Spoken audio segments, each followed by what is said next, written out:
there's a story behind this that's built around stealth. And do you remember that movie?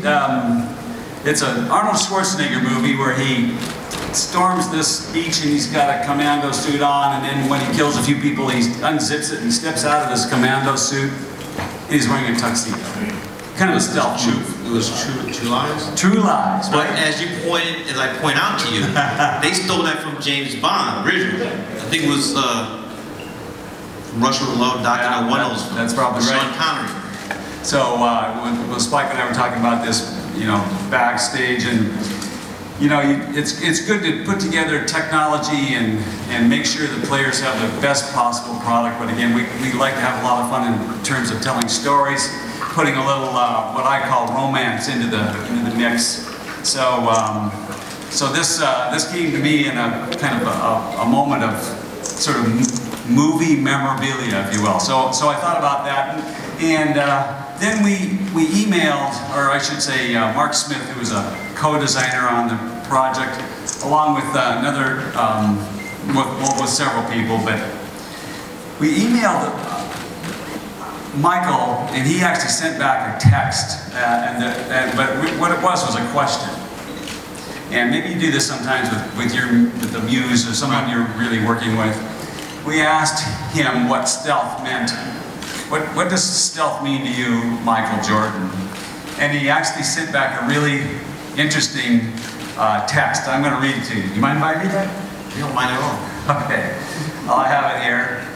And so I have actually a pair of Special Forces boots on, something that Nike and Jordan makes for, you know, Navy SEALs, Special Forces that basically go behind enemy lines. Kind of a stealth kind of operation. So, but we wanted to know what Michael Jordan thought of stealth. So, so Mark Smith sends him an email, and he sent back a text, and the text is stealth. This is Michael. Stealth is like Black Cat. It's an ultimate aircraft. You never hear it coming, but it's deadly as hell. You don't F with a stealth. My game is like that. When you see it, it's too effing late. Perfect quote. That sounds like Michael. I wish I could have used a real word. Anyway, so that's how it got rolling, you know, and MJ was into it from the start because really he was the supreme stealth fighter on the basketball court. Now, how long you guys have to start working on for the next Jordan to come out? How many months in advance does it take? Well, we like to work a couple of years out for products that are really new and different like this. This is technology that has never been put into a basketball shoe before. And so about 2 years, roughly speaking. And historically, we've always had the debut for the Jordans at the All-Star game, right? Yeah. Historically, it actually started, we used to introduce shoes before the All-Star game, and then the All-Star game really became the primary kind of launch pad for a lot of the Jordan products. Yeah, for sure. Yeah. And there's someone else you need to bring on. That's right, yeah. So I'd like to just point out that, you know, both Spike and I get to create a lot of fun stuff. Spike, of course, is incredible filmography and incredible TV work. We could talk about that for days. I've been fortunate to work on a lot of products, but really, we both say the same thing, that we don't do this stuff alone. It takes a lot of people. Takes a lot of other creative input and also technical input. So we're going to bring out the technical developer of this product. I think you could honestly say he's co-designer because the technology is so important. And his name is Josh Hurd. All right, Josh, come on out. Let's give it up for Josh. And by the way, another designer is in the room. His name is Rob Bruce, who worked on this shoe as well, along with Josh and myself. Rob, where are you? He doesn't get to come up on stage. He's not stage ready. But anyway, so here's Josh, and I think we're going to talk a little bit about now just about and inspiration and you know, storytelling. But this stuff has to work for the best basketball players in the world. So let's get Josh involved in the conversation. And maybe you want me to ask him? Yeah, go ahead, go ahead. Yep. That's your co-worker, go ahead.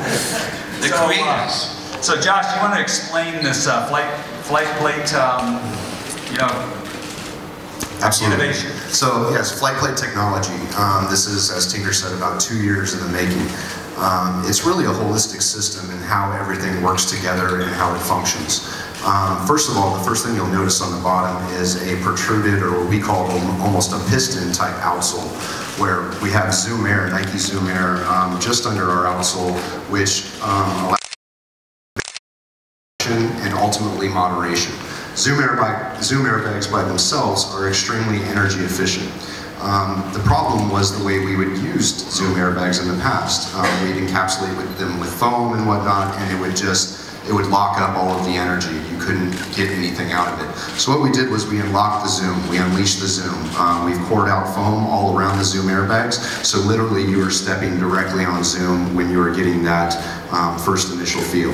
The outsole also helps, as I said, piston that effect. And then we have a moderator plate on top that eliminates any bumps or any hot spots under the foot. So it's moderated all the way through, and you get that nice, comfortable, smooth feel. Great. Well, do you have a question? I would like to know, how do you guys collaborate? How do you guys work together? Well, the science and the soul. That's a great question, because again, I think every project can be a little bit different, but there usually is a pattern of behavior. And the way this one got started was Josh actually was working with Rob Bruce in particular, and they were developing the technology even before the shoe was designed, and which was really to kind of work around this carbon fiber plate and just to improve its interaction with the Zoom airbags. So while they're doing that, then I started sort of thinking about how the entire shoe should kind of sort of evolve, and so that's when I started thinking about that movie. And so then I'll do a sketch. I'll do a drawing that shows the whole shoe. It may be partly technical, but mostly it's kind of an inspiration sketch, and then that sketch goes to to Josh and his team. He's got a big technical team that gets this thing rolling. So, what do you? Is that? Yeah, absolutely. Yeah. I would say, Rob Bruce here is the co-designer, and definitely Tinker's inspiration kind of puts it down into a tech package. And then it's my job to kind of go over to Asia. Rob goes to Asia as well, and we work with the factories to get it built and get it made. And this guy's tough to catch down, tag down all the time, but we try to catch him when we can. Yeah, well, we're always pretty busy, but this kind of project really, it deserves a lot of attention, and so because we know it, there are a lot of people who are wondering, well, what's the next Air Jordan going to be like, and so we put a lot of effort into it.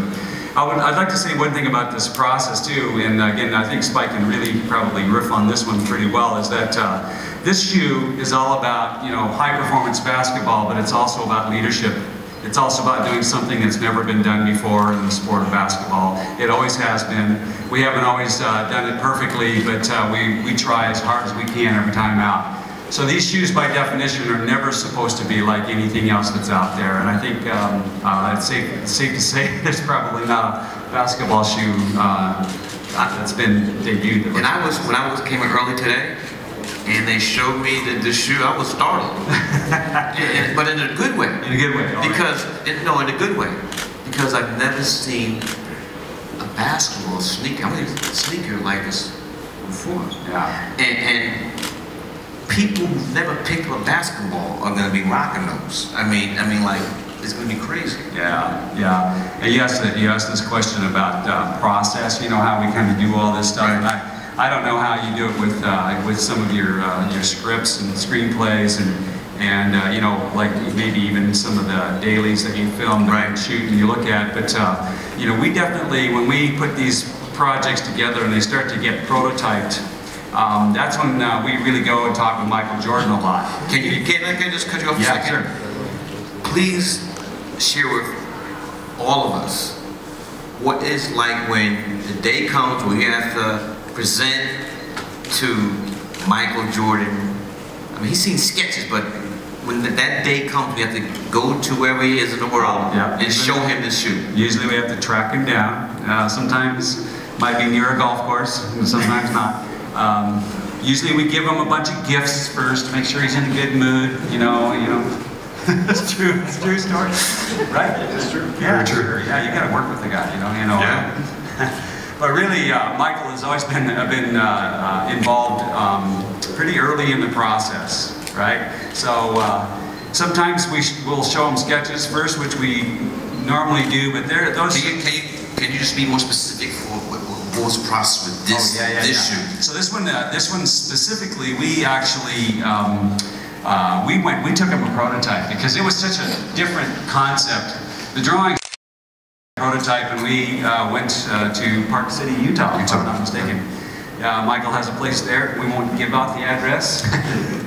But anyway, we caught up with him in Park City, Utah, and made a nice big presentation, not only showing him prototypes, but going through the storytelling, you know, and when I started talking about that movie, by the way, I didn't even spit out the name of the movie, and he came up with the name of the movie before I even finished, which shows that he's a movie buff. He's a movie buff, but anyway, so he started to understand, you know, what we're talking about, because he was a little shocked by it too. But I will tell you that Michael is a visionary as well. I think maybe one of the biggest visionaries that we've ever seen in and around the world of sports. And he recognized that this was going to be something special right off the bat. Absolutely, and if I could just share a story about that trip. You know, we always try to let Michael try on the shoes, right? He's our, I'd say, our biggest fan and our biggest critic. And so we brought a pair in his size, and he tried them on and loved them right away. Tried to take them from us, actually, tried to keep them. We didn't want to leave them behind. We didn't want to leave them behind. Do you ever videotape these things? Or sometimes, yeah, actually. So we didn't want to leave them behind, so Michael went off to the bedroom or something and came back out, and literally we were going out the door with the shoes in hand, and we're loading up the truck, and all of a sudden Michael comes running out of his house in his socks, saying, "You guys, give me that shoe, leave those shoes here." So, he said a few explosives. We hesitate to give him shoes too early because he'll just wear them. So I think we're going to take 3 questions. Absolutely, that's good. Who has a question for the creators? Yes, sir. Yeah, the main thing I'm noticing is the. I think I'm seeing right. The main thing I'm noticing is the cut of the sleeve, so to speak. Why'd you go with just the straight horizontal line and not angle it around the Achilles or the ankle or anything? Well, I wore these shoes that I'm wearing right now. I wore these out here just to basically spill the beans on the inspiration, which is a standard military 8-inch boot. It has what they call a stove top cut. And to me, over all these years, the Jordan was kind of between a high top and a low top. We played around all these years, and I thought, well, then we're going to do it again. We're going to play it around, only this time we're going to, instead of being a mid-cut, be the first one to be a mid-cut. This is the first one to ever be an 8-inch tall basketball shoe. First shoe ever, basketball shoe that tall. We're using these super lightweight materials so we can make it still a very lightweight, high-performance shoe, but it's 8 inches tall, and it's 8 inches tall, and it has the silhouette of a military boot, something that you'd see in battle. And Michael talks about it all the time. Playing sports is basically, you know, you're out there, you're going to go do battle with somebody, you just don't happen to have bullets. And so that's why the cut is the way it is. Just very simple, just cut off the top, just like a military boot. Yes, sir, with the Bulls jacket. Hey, Tinker, can you talk a bit about the backpack that you have on? Yeah, I do have a backpack on. It's made out of carbon fiber. I think the reason I wore this out here is actually to just continue to talk a little bit about what's special about Jordans. We put the latest technology in these shoes, the lightest weight materials, the newest ideas and combinations. This backpack is a prototype that is basically reminiscent of a stealth. All right, so there you go. What's that? Is it light? It's super lightweight, and I thought it would, you know, maybe when we have some interviews a little bit later, we can talk a little bit more about technology. But the idea here really is to tell a story about using the best materials available and putting them together in a clever way to increase performance, improve the way people play sports. My man Henry. We see all the technology, but obviously the Jordan shoe represents a lot of fashion. Just one simple question. Any particular reason why the color? Why the color? Because you didn't have any green on or anything on, so I just have to go with the color. Well, you know that getting back to that movie with Arnold Schwarzenegger, he's wearing like this, or you can go to the James Bond approach where those guys would be wearing one thing, they unzip and they step out and they're wearing something completely different. And so the storyline here is that the shoe is stealth, it's black, it's supposed to look tough and kind of nasty out there on the floor.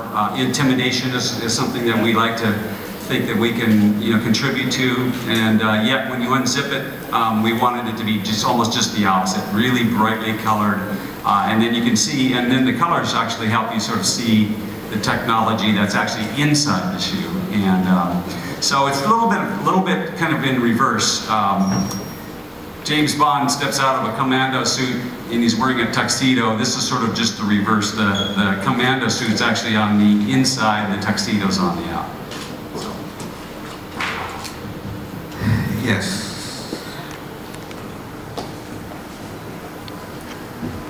So we know that in the past Jordan used the year number as the name. So why does this change the name to Air Jordan 28? I don't have a great answer other than to say that. Where's Larry? Yeah, Larry, help. We listen to people on the blogosphere, and we talk to a lot of people in the street, and there seemed to have been seems to me to have been a lot of people who wanted to go back to naming these shoes in order, and then using the Roman numerals like we've done in the past. So we're simply just listening to the street, and that's why it's going back to that. I think we have a question in the back. It's not lit there, but you could just speak up. Yeah, who's gonna be wearing the shoes, Spike? I think you might be wearing them tomorrow night in the Barclays Center. Can we bring on Mr. Westbrook? The Thunder.